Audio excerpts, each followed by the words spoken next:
Bonsoir à tous. Ce soir, nous avons le plaisir de recevoir Christine Mercier, dirigeante de Six Conseil, qui va nous parler d'un sujet qui est prégnant dans les entreprises, l'adoption de l'intelligence artificielle et du besoin d'avoir une culture positive pour l'intégration de cette technologie. Bonsoir. Bonsoir Christine. Tout d'abord, pourquoi parler d'IA, de culture positive et d'IA en entreprise ? Pourquoi mettre ensemble ces deux termes ? Tout simplement parce que aujourd'hui, en fait, l'intelligence artificielle fait plutôt peur aux collaborateurs. Il y a beaucoup de fantasmes sur un grand remplacement, sur la protection des données, la sécurité des données, etc. Et qu'aujourd'hui, ils ont besoin d'être assurés et d'avoir une approche positive de l'intelligence artificielle. Ils sont envahis d'informations, de flux d'informations dans les médias, etc., qui ne sont pas toujours très rassurants, alertants, etc. Donc voilà, ils ont besoin d'être assurés. Moi, ça me fait un peu penser aujourd'hui au bouleversement de l'intelligence artificielle qu'on vit aujourd'hui dans les modes de vie qui nous fait évoluer dans nos modes de vie, au changement qu'on a vécu avec la Covid. Et en particulier dans les entreprises, ça a bouleversé les modes de travail et la façon dont les entreprises ont dû revoir leur mode de management, leur culture d'entreprise quelque part. Voilà, il y a eu un vrai changement de fond sur les modes de travail. Avec l'intelligence artificielle, c'est un peu la même chose. On peut plus dire qu'on va travailler comme avant. Et il faut tenir compte en fait des attentes des collaborateurs vis-à-vis de ça, enfin des attentes ou de leur peur, en l'occurrence pour l'intelligence artificielle. Et il faut vraiment embarquer. Il y a un certain nombre de choses dont on va pouvoir parler pour embarquer les collaborateurs dans un élan plus positif autour de l'intelligence artificielle, parce que je suis convaincue qu'il y a beaucoup de choses positives autour de l'intelligence artificielle. Oui, puis c'est vrai que l'IT est souvent vu comme un irritant déjà dans les entreprises. Oui, tout à fait. En fait, déjà de base, dans les entreprises aujourd'hui, on observe que l'informatique est un vrai irritant. Les collaborateurs sont soumis à des changements ou à des nouveaux outils informatiques très réguliers, et il y a une fatigue au changement qui s'est installé vis-à-vis de l'informatique, sans compter que d'un point de vue relationnel, parfois, ou de la façon dont les projets IT sont amenés, voilà, ils se succèdent, donc on n'a pas le temps de faire l'accompagnement au changement qui va bien.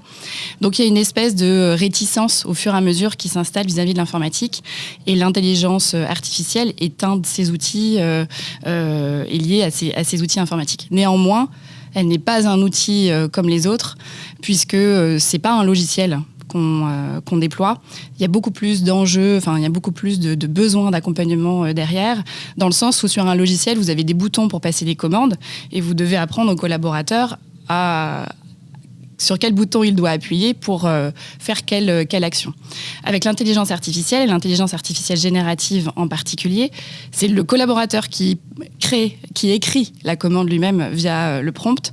Donc il y a un vrai besoin d'embarquement et de lever ses peurs pour faire en sorte qu'il y aille. Est-ce que ces peurs, finalement, sont justifiées ? Ces peurs sont, à mon sens, pas complètement justifiées. Il n'y a pas aujourd'hui de cas d'entreprise où très peu à la marge, peut-être aux États-Unis, où il y a le grand remplacement dont on parle vis-à-vis de l'intelligence artificielle. Non, quand on écoute les entreprises avec lesquelles je travaille, elles évoquent vraiment le fait que ça va faciliter le travail des collaborateurs, ça va leur amener plus de bien-être, une concentration sur des tâches à plus haute valeur ajoutée, et donc plus de productivité et de satisfaction dans le travail. Il y a une étude qui a été faite vis-à-vis de ça, si vous me permettez de prendre mes petites notes. Mais oui, ça intéresse nos auditeurs. Il y a en fait une étude qui a été faite effectivement par le Harvard Business Review en août 2024, donc c'est assez récent, qui dit auprès des salariés qui disent que quand ils ont utilisé l'IA, pour eux, ça leur apporte une amélioration de productivité de 81% et une satisfaction globale plus élevée dans leur travail de 24%. Donc voilà, c'est positif. Voilà, il faut savoir le porter. Sur ces peurs, tu conseilles quoi aux entreprises ? Est-ce que tu as déjà des exemples à donner de choses que tu aurais pu faire dans le passé pour lever ces peurs ? Oui, tout à fait.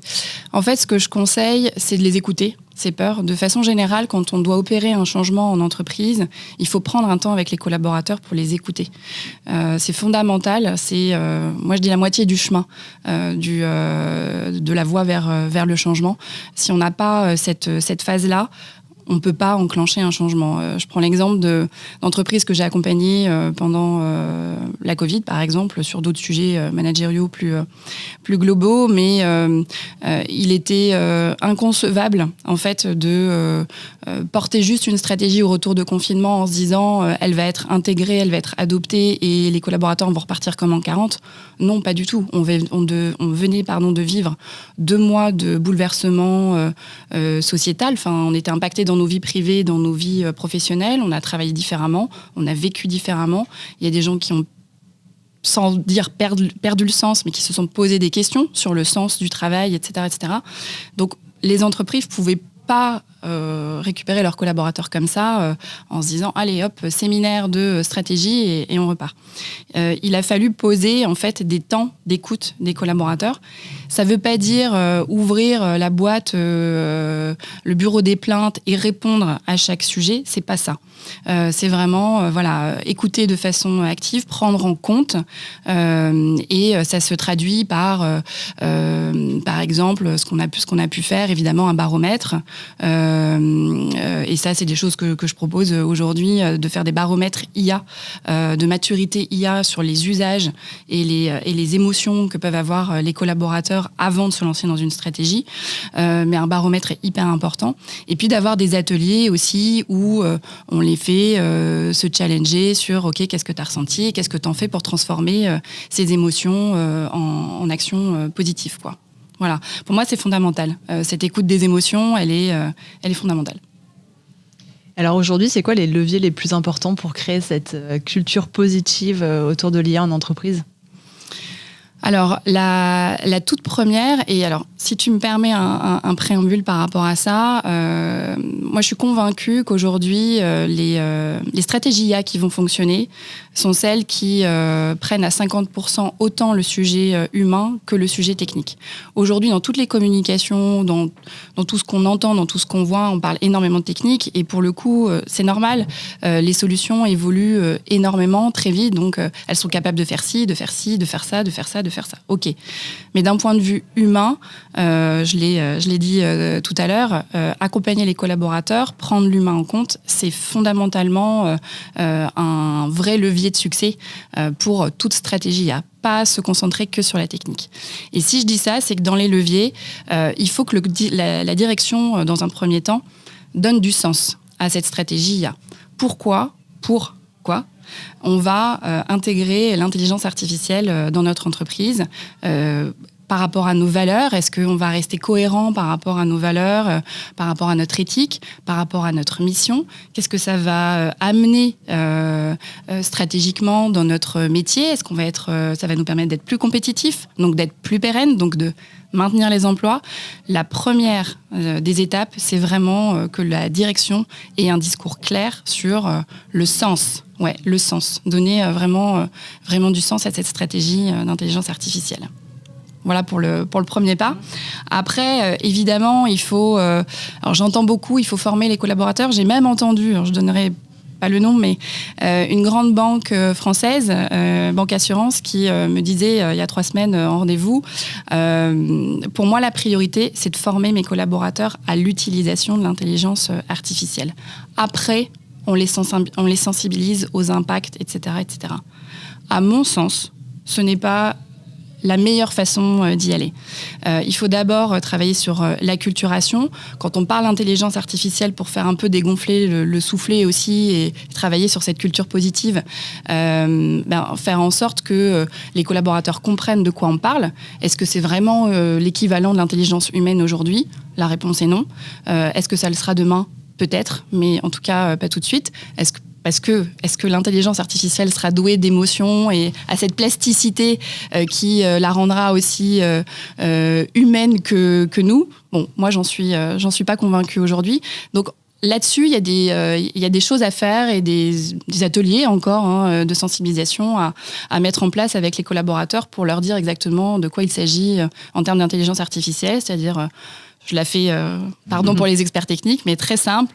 On a des données, il faut des données qualifiées. On a une formule de calcul qui nous permet de sortir le résultat en fonction d'une requête qu'on va faire. Voilà, moi, je dédramatise la chose en disant, voilà, c'est une super méga calculatrice, mais sans la donnée de départ, elle est pas grand-chose. Donc voilà, sensibiliser, expliquer ce que ça fait, ce que ça fait pas. Aujourd'hui, même s'il y a des inconnus, on ne sait pas jusqu'où elle ira concrètement. Encore une fois, je pense qu'elle n'ira pas jusqu'à imiter les émotions, enfin imiter peut-être, mais avoir cette plasticité sur les émotions. Poser un cadre éthique comme deuxième point avec les collaborateurs qui comprennent les impacts liés à l'IA, les impacts environnementaux, sociétaux, liés à l'utilisation de la donnée, les protections des données notamment. Et puis, quelque chose qui est fondamental pour moi, enfin selon moi, et puis qui est aussi porté par une étude Gartner en 2022, justement sur les leviers de succès d'accompagnement au changement, c'est de co-construire. Le fait de faire avec les collaborateurs est absolument clé pour embarquer. Donc quand je dis ça, ça veut dire quoi ? Ça veut dire les interroger ou travailler avec eux sur les cas d'usage. Quels cas d'usage sont les plus pertinents aujourd'hui dans l'entreprise pour nous faire gagner en bien-être, en productivité, etc. Enfin, en bien-être, voilà, enlever les irritants de « je perds du temps »,« mes données sont pas fiables », tout ce que vous pouvez imaginer. Et aussi aller travailler avec eux sur tout ce qui va être de quoi vous avez besoin pour qu'on déploie correctement, durablement l'intelligence artificielle dans l'entreprise. C'est d'eux que doivent venir les réponses. Est-ce qu'on a besoin de formation ? Quand ? Comment ? Est-ce qu'on a besoin de communication régulière de la direction ? Est-ce qu'on a besoin de comprendre le retour sur investissement ? Peu importe quoi. Voilà, c'est de eux que ça doit venir, bien évidemment. Ça, c'est des choses sur lesquelles il faut être accompagné en atelier d'intelligence collective, etc. Mais ça doit venir d'eux. C'est hyper important. Voilà ce que je peux vous dire à ce niveau-là. Et comment fait-on pour maintenir concrètement cette culture positive de l'IA dans la durée ? C'est une question importante parce qu'effectivement, je peux échanger ces derniers mois avec des entreprises qui me disent nous, on a déployé l'IA générative dans l'entreprise depuis 1 an et on observe que les usages stagnent. Donc c'est dommage en termes de culture justement IA pour l'entreprise. Potentiellement, il y a aussi des champions du prompt dans l'entreprise qui peuvent partir. Donc ces dirigeants, ils se disent comment je conserve mes acquis et comment j'améliore ces usages de l'intelligence artificielle. Par des moyens qui sont ceux qu'on connaît dans les techniques d'accompagnement au changement, c'est d'utiliser notamment, pour citer qu'une chose, c'est d'utiliser notamment une communauté de référents qui soient les relais dans les services des différents collaborateurs pour justement animer cette culture IA.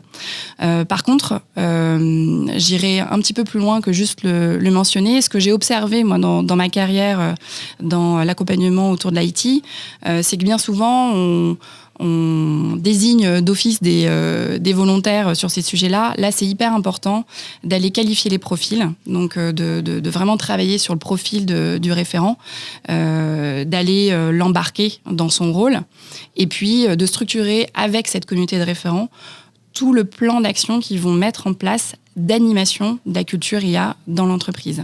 Parce que bien souvent, ce que j'ai pu voir sur d'autres projets IT, c'est on a le référent d'utilisation du CRM, appuie sur tel bouton, tel bouton, tel bouton, et ça suffit pas. Il faut là aujourd'hui vraiment animer, des cafés IA internes sur l'échange de bonnes pratiques.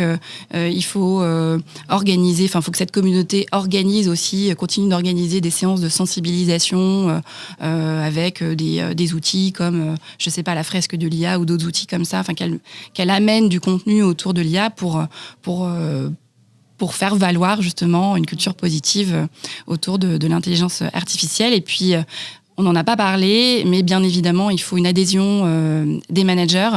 Mais ça, c'est peut-être un autre sujet dont on reparlera plus tard. Et est-ce que ces initiatives d'ateliers, de choses autour de l'IA, ça ressemble pas un petit peu à la gouvernance de la donnée ? Tout à fait.